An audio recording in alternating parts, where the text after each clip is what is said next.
I am John Jag. I'm joined by Amy Walls, as always, from Thimbleberry Financial. This is the Thimbleberry U podcast. Welcome, Amy. Hi, Jag. It's good to be talking to you. How are you today? I'm good, and I'm excited about today's topic because we spend a lot of time talking about financial planning and helping our listeners plan their retirement, their financial futures. And I know a lot of our listeners from the podcast have come and talked to you at Thimbleberry, maybe become clients. But something we really haven't gotten into in the couple of years we've been doing the podcast is a little bit of an inside what it's like to work with you and your team. So let's start with kind of the elevator pitch. What is it that makes your relationship with your clients at Thimbleberry different? I think one of the things I would point to on this, and it's not necessarily something we even talk to clients about, but our firm has 6 core values. One of them is integrity, just doing the right thing no matter what. That means if we make a mistake, we're going to own it. And it's something we remind each other about on a regular basis. Being personal, that's another core value. Personal to us isn't just being friendly, but we actually want our clients to be people that we'd be happy to have over to our house for dinner. Yeah. As we define it, that is part of our definition, that we'd be able to invite them over and feel comfortable doing so. Predictable is another one of our core values. So we try to act on this not only with clients, but internally as a team too. And what that really means is that we do what we say we're going to do it. And now I think we all know that there are times when things are outside of your control, something blows up and something's not going to happen on the time frame that you set an expectation for. So in this, our commitment is to let someone know when we find out that we're not going to be able to meet a commitment. Let them know that that's the case and what the new expectation should be. Got it. Another core value for us is simplicity.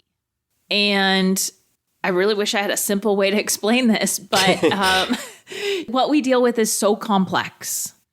And we want to make it as simple as possible. You know, we talk about, like I said, the other core values too, but this is one that comes up so frequently as we're working together. Even sending an email, can we make it simpler? Can we present it in a way that it takes, 1 second to grasp what we want versus 5 seconds, both for clients and again, how we communicate inside our team. Another core value is focused. This is being prepared when we go into meetings, knowing what we're talking about, being present. Then our last core value is control, which control is often a negative word. And it was hard to add this to our core values initially, but how we ended up defining control is that we know we are not the right fit for everybody. Okay. And it's okay to say that, and that we have a pattern and a process. We're very process oriented. Because of that, we have to decide as a firm how we can serve clients and what we can do for clients. And we can't be all things to all people, right? Or we won't take care of our clients well. I think what you're saying in that last point is almost universal of all small business owners. I think about my small business, and when I first started, it was, I'd be crazy to turn on any revenue. I'll take any client I can get. But as my business has grown, I've realized that there are some clients that aren't the best fit for me, and I can refer them to somebody who might be a better fit, or I just say, you know what, I don't think this is the right vibe. This is not going to be the right solution for you or for me. There's something about being able to say that I think can go a long way. I like what you're saying, Jag, and I don't want this to be about us. We picked these core values as a way for us to know that we could take care of clients. But I think what I like about the piece that's control too is it lets us set appropriate expectations with clients. I think the work that we do well because we make sure we are on the same page as our clients as to what to expect. Okay. So let's talk about the team specifically. The only face that I know is yours because I see it as we record the podcast. I know some email addresses and that's about it. But take us inside Thimbleberry Financial and explain to our audience what the team looks like. Yeah, well, currently we are all women. It's not on purpose, but it definitely makes us unique in financial services. We've had a number of clients, including men, say they prefer to work with female professionals because they feel like women hear at a different level what's being said. And What's that? I'm sorry, could you repeat that? Yeah, that women hear. Oh, Gotcha. totally did. But one of the things we talk about inside our team is one of our jobs is to hear the questions behind the questions. Ah. That's what we're looking for when someone asks something or someone says something. Sometimes we may have a client that makes a statement and the statement may appear to be fine, but when you think about why are they actually saying that, or it may appear like a random comment, it's because it's giving us some insight into what they're connecting between parts of the work we do with them. Well, and that's something you've talked about in previous episodes, Amy, is the psychology behind money and investing and really listening. I like the way you put that, listening to the statements and then the statements behind the statements of understanding what makes your clients tick and really being able to better advise them, knowing where certain things they say comes from. Yeah, we try. We definitely try. We have recently grown and are undergoing some restructuring as we figure out the best way to move forward, right? When you go from, it was me and one person at one point, and now we have me and 6 team members, one of which is very exciting, sits for her CFP exam this summer. And once she gets through all of her licensing, we anticipate being our next advisor. So great. Yeah. One of the things that when I started Thimbleberry, I said is that one of my goals was to have clients only talk to me and 2 to 3 other people on the team. Okay. And obviously, if there's now 7 of us, who do I talk to about what? That's a lot of people. And when you go to your doctor's office, there's only a couple people you talk to. You talk to the scheduler. You talk to the medical assistant or the nurse that does all the prelim work. Yeah. Right before you see the doctor.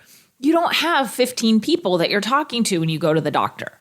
And with what we deal with being so complex and needing to know both the personality of clients and how they think about things, as well as the data points that are important, that's why I came up with this goal of clients talk to me and 2 to 3 other people.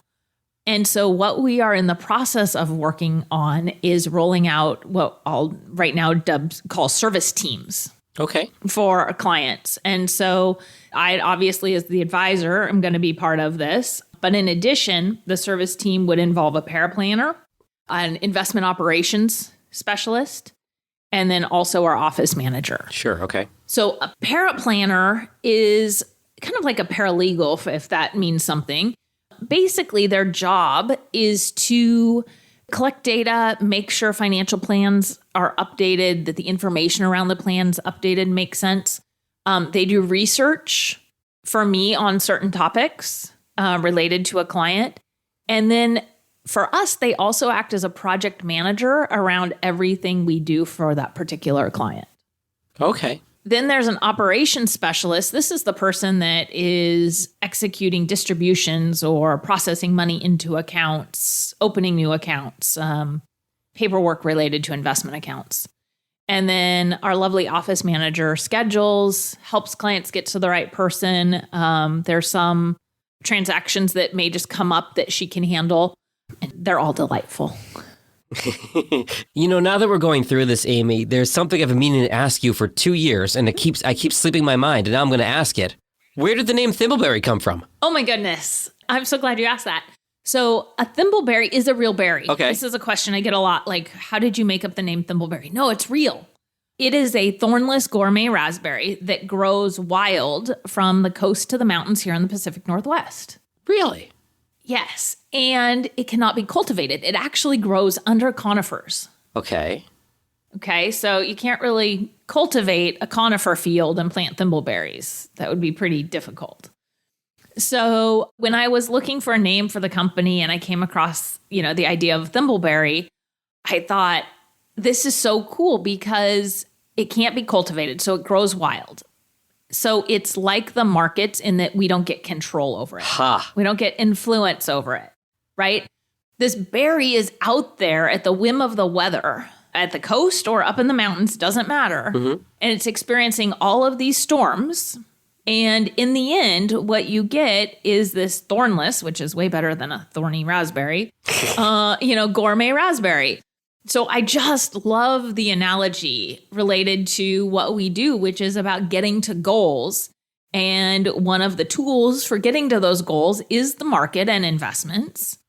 But we only have so much influence. We don't get control over the market, right? And you can still reach this goal. So I just thought the Thimbleberry is a perfect analogy. I'm so glad I asked that question because I've always been wondering that in the 2+ years we've been working together. I'm so glad I finally asked you. Okay, so we talked about the office staff and putting together teams, service teams, as you mentioned. What does the client relationship actually look like? Pre-pandemic, we were in the office. We did very little virtually. In fact, I did not like meeting with clients virtually. And most of the time we ended up doing it over the phone versus, one of our many screen sharing tools. Through the pandemic, we have been virtual and anticipate opening here shortly for some in-person appointments. But I will say we've surveyed our clients and they don't want in-person appointments. They want to stay virtual. And so it will be limited and it will be to our existing clients. Our plan is to continue to stay virtual for new clients. It's funny. I mean, there is something valuable about the face-to-face, but I can tell you that my wife and I, the financial advisor that we just switched to, is, I think, 2.5 miles from our house. And we have no desire to go to the office. We would rather just pull the iPad and have a conversation with them and take care of what we need to take care of. So it's funny how the world has certainly changed in the last couple of years, for sure. Absolutely. I also wonder too, Jag, do you wonder about if at some point we'll make a big flip back the other direction? Like we'll miss that personal contact so much? And I ask that because, for example, in the many years I've been doing this, prospective clients have filled out the form on our website. And since probably November, December, almost everybody who contacts us has picked up the phone. It's a 180-degree switch. I think given the events of the last 2 years, I'm going to take a knee and punt on this one because I have no idea what's going to happen throughout 2022. But I think I do see those conflicting forces at play between wanting human contact and convenience, and it'll be interesting to see how that plays out. Absolutely. We're starting to run out of time, Amy, but before I forget, I do want to ask you, because I think a lot of people don't understand this, how do you get paid by your clients? Yeah, it's a good question. So there's 2 bodies of work we do with our clients. The first is financial planning. We go through planning each year with our clients and we do charge for it. The cost for financial planning is based on complexity. So it's different for each client. And once we figured out that we feel like personality-wise we're a fit and that it's a situation that we can add enough value to, because that is something we definitely look for in the relationship, then we figure out what that cost is. But we don't have a minimum amount of assets or a minimum income. Because we do planning, it's kind of this, is there a way we can help that is valuable enough for the client? So that's the first body of work. Then we are also paid, just like any other investment advisor, off of the investments. And that is almost always a percentage of the assets under management, and it's tiered. So what I mean by that is the more money a client has with us, the lower that cost is. Got it. And last part, this is kind of a buzzword in the financial industry as of late, Amy. Are you a fiduciary? And can you explain what that is very quickly? Yeah, we are a fiduciary. So fiduciary, I could spend a whole podcast or 2 on this topic. I think we have. We might have. There's different ideas of this in the industry. Some people say you are only a fiduciary if you are fee only. That is not correct. It's making things much more black and white than they are. We are fee-based. Almost all of our work is on the fee side of the business, which is considered more fiduciary than the commission side. But sometimes there is something, maybe it's a client needs life insurance, or there's an investment that doesn't need to be monitored and managed. So they don't need to pay us, on a regular basis to monitor something that doesn't need monitoring. So there are reasons that the commission side can make more sense. So we are a hybrid, meaning we can do both, but 99+% of what we do is on the fee-based side. That said, I am also a certified financial planning practitioner. And as such, I've agreed to a fiduciary standard that is higher than what exists in our industry. And I think that's really important to note. The CFP designation, choosing to do that, voluntarily aligns someone to that fiduciary standard more than what our industry has. So I keep using this word fiduciary, but fiduciary simply means you're going to do what's in your client's best interest all the time. Perfect.